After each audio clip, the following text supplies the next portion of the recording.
നമസ്കാരം. ഏവരും വളരെ ശ്രദ്ധിച്ച് കേൾക്കേണ്ടതായ കുറച്ച് കാര്യങ്ങളാണ് ഇന്നത്തെ അധ്യായത്തിൽ പറയാൻ പോകുന്നത്. നമ്മളൊരു ഗൃഹം നിർമ്മിക്കുന്നത് എന്തിനു വേണ്ടിയാണ്? സമാധാനത്തോടെ അന്തി ഉറങ്ങുന്നതിന് വേണ്ടിയല്ലേ? വീടിന്റെ ഹൃദയം എന്ന് പറയുന്നത് ആ വീടിന്റെ ഹാളാണ്, അതായത് സ്വീകരണ മുറി. അവിടേക്കാണ് മഹാലക്ഷ്മി ദേവി ആദ്യം കാലെടുത്ത് വയ്ക്കുന്നത്. ലക്ഷ്മി ദേവി മാത്രമെന്നല്ല, ആര് ഗൃഹത്തിലേക്ക് വന്നാലും ആദ്യമേ ഹാളിൽ കയറിയിട്ടാണ് അങ്ങോട്ട് മറ്റുള്ള മുറികളിലേക്ക് പോകുന്നത്. അപ്പോൾ അവിടെ അറിഞ്ഞോ അറിയാതെയോ നമ്മൾ വരുത്തുന്ന ചില പിഴവുകൾ നമ്മുടെ ഐശ്വര്യത്തെ തന്നെ കെടുത്തിക്കളയും എന്ന് പറഞ്ഞാൽ നിങ്ങൾ വിശ്വസിക്കുമോ? വിശ്വസിച്ചേ മതിയാകൂ. അപ്പോൾ വീടിന്റെ പ്രധാന ഹാളിൽ നമ്മൾ വയ്ക്കാൻ പാടില്ലാത്തതായ ചില വസ്തുക്കളുണ്ട്. അതെന്തൊക്കെയാണ് എന്നതിനെ കുറിച്ചാണ് നമ്മൾ ഇന്നത്തെ അധ്യായത്തിലൂടെ അറിയാൻ പോകുന്നത്. അതിൽ ആദ്യത്തേത് മരിച്ചവരുടെ ചിത്രങ്ങളാണ്.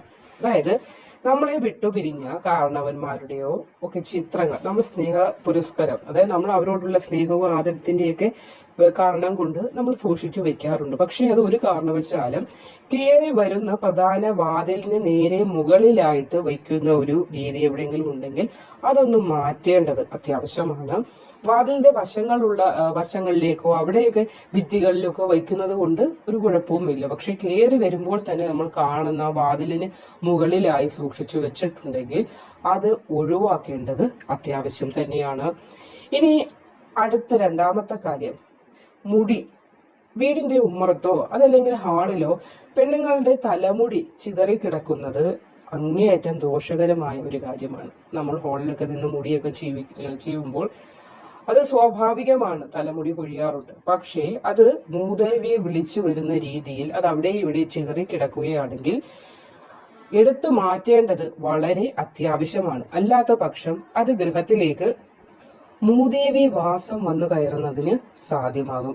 ഗൃഹത്തിലെ ഹാളിലെന്നല്ല, ഏത് മുറികളിലാണെങ്കിലും ഇങ്ങനെ മുടി ചിതറിക്കിടന്ന് അതിനുമേൽ നമ്മൾ ചവിട്ടുന്നതും ആരുടെ മുടിയാണോ കിടക്കുന്നത് ആ വ്യക്തിക്ക് വരെ ദോഷത്തിന് കാരണമാകും. അതുകൊണ്ട് മുടി ചീവി കഴിയുമ്പോൾ ആ മുടി താഴെയൊന്നും വീണ് കിടപ്പില്ല, പറന്ന് നടക്കുന്നില്ല എന്നത് ഉറപ്പുവരുത്തുക.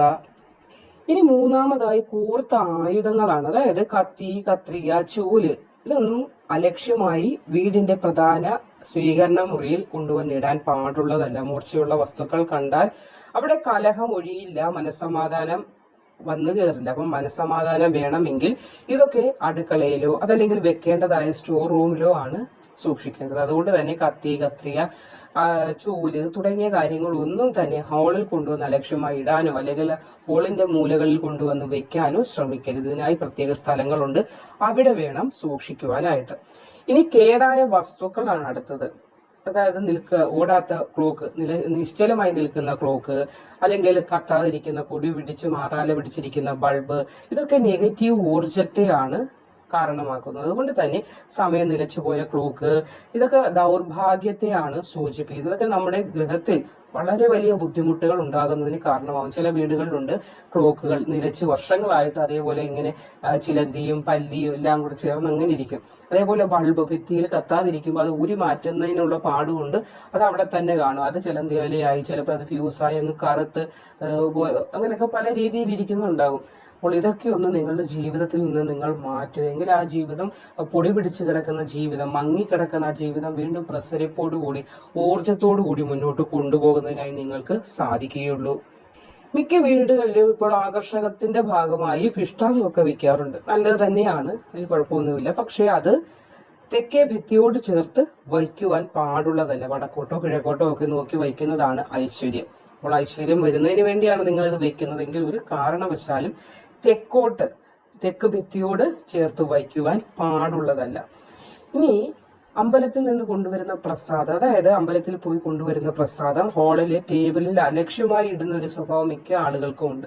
അമ്പലത്തിലേക്ക് പോകും, അവിടെ നിന്ന് കിട്ടുന്ന കാര്യം കൊണ്ടുവന്ന് അവിടെ ഏതെങ്കിലും ഒരു ഹാളിന്റെ മൂലയ്ക്കോ അല്ലെങ്കിൽ എവിടെയെങ്കിലും അലക്ഷ്യമായി നിങ്ങൾ ഇടുന്നുണ്ടെങ്കിൽ അത് വേഗം മാറ്റേണ്ട ആദ്യത്തെ ഒരു വളരെയധികം ദോഷങ്ങൾ കൊണ്ടുവരുന്ന ഒരു രീതി എന്ന് വേണമെങ്കിൽ പറയാം. കാരണം ആ ക്ഷേത്രത്തിൽ നിന്ന് കിട്ടിയ പ്രസാദത്തെ നമ്മൾ കൊണ്ടുവന്ന് നമ്മുടെ നിലവിളക്കിന് ചുവട്ടിൽ വെക്കുന്നതാണ് ഏറ്റവും ഉത്തമം. അതുവഴി ഈശ്വര ചൈതന്യം കൂടെ നമ്മളിലേക്ക് വന്നു ചേരും. അല്ലാതെ അലക്ഷ്യമായി ഭക്ഷണം കഴിക്കുന്ന ടേബിൾ, അതായത് അവിടെ നമ്മളിരുന്ന് നോൺ വെജ് കഴിക്കാറുണ്ട്. അങ്ങനെ പല കാര്യം നമ്മൾ അവിടെ അലക്ഷ്യമായി കിടക്കുന്ന സ്ഥലങ്ങളാണെങ്കിൽ അവരൊന്നും കൊണ്ടുവന്ന് വയ്ക്കരുത്. വെച്ച് കഴിഞ്ഞാൽ അന്നേരം നിങ്ങൾക്ക് ദോഷമൊന്നും ഉണ്ടാവുകയില്ല. പക്ഷെ പോകെ പോകെ ജീവിതത്തിന്റെ ശോഭ ആ ഒരു പകിട്ട് മങ്ങുന്നതിന് കാരണമാകും. അതുകൊണ്ട് വളരെയധികം ശ്രദ്ധിക്കേണ്ടതാണ്. ഇനി വളർച്ച മുരടിച്ച ബോൺസായി പോലെയുള്ള ചെടികൾ വീടിനുള്ളിൽ വളർത്തുന്നതും അത്ര ശുഭകരമല്ല. വീടിനുള്ളിൽ ഇത് വളർത്തുന്ന വഴി അവിടെ വസിക്കുന്ന ആളുകളുടെ ജീവിതത്തിന് വരെ വളർച്ചയും തടസ്സവും ഉണ്ടാകുന്നതിന് ഇത് കാരണമാകുന്നതാണ്. അതുകൊണ്ടൊന്ന് ശ്രദ്ധിക്കുക. ഇനി നമ്മൾ ചവിട്ടി നടക്കുന്ന മണ്ണ് ഉറപ്പുള്ളതായിരിക്കണം. എങ്കിൽ മാത്രമേ നമുക്ക് അവിടെ പിടിച്ചു നിൽക്കാനായി സാധിക്കുകയുള്ളൂ.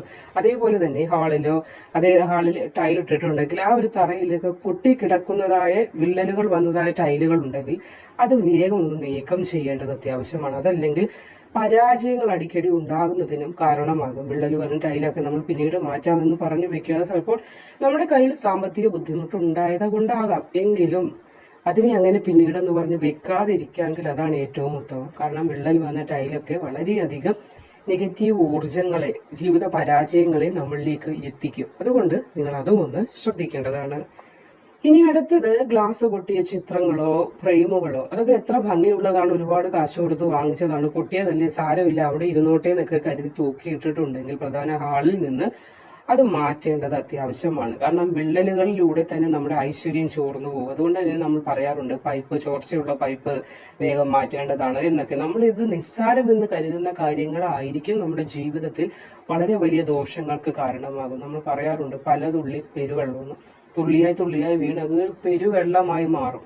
നമ്മൾ അങ്ങനെയല്ല, ചെറിയൊരു ബക്കറ്റിൽ തുള്ളി വെള്ളം പിടിച്ചു വെച്ച് രാത്രി വെച്ചിട്ട് രാവിലെ എണീറ്റ് വരുമ്പോൾ ആ ബക്കറ്റ് നിറയെ ഇരിക്കാറില്ലേ വെള്ളം എന്ന് പറയുന്നത് പോലെയാണ് പല തുള്ളി പെരുവെള്ളം. പക്ഷെ നമ്മൾ ചെറിയൊരു തെറ്റ് ചെയ്താൽ, ചെറുതല്ലേ എന്ന് കേവലമായി നമ്മൾ അതിനെ കണക്കാക്കിയാൽ പോലും അത് ഭാവിയിൽ നമ്മുടെ ജീവിതത്തിന് വലിയ കോട്ടങ്ങളെ ആയിരിക്കും നൽകുന്നത്. അതുകൊണ്ട് തന്നെ ഈ ചെറിയ കാര്യങ്ങളായി നിങ്ങൾക്ക് ഇപ്പോൾ ഇത് കേൾക്കുമ്പോൾ തോന്നുമെങ്കിൽ പോലും അനുഭവത്തിലേക്ക് ഇത് വരുമ്പോൾ നമുക്ക് പറയാൻ പറ്റാത്തതായ ഒരു ഇമ്പാക്റ്റ് അല്ലെങ്കിൽ പറയാൻ പറ്റാത്തതായ അനുഭവങ്ങളെ ആയിരിക്കും ഇത് പ്രദാനം ചെയ്യുന്നത് എന്നതുകൂടി നമ്മൾ മനസ്സിലാക്കി ഇതൊക്കെ ഒന്ന് തിരുത്തി മുന്നോട്ട് പോയാൽ നിങ്ങളുടെ ജീവിതത്തിൽ നിങ്ങൾക്കൊരു രക്ഷ ഉണ്ടാകും.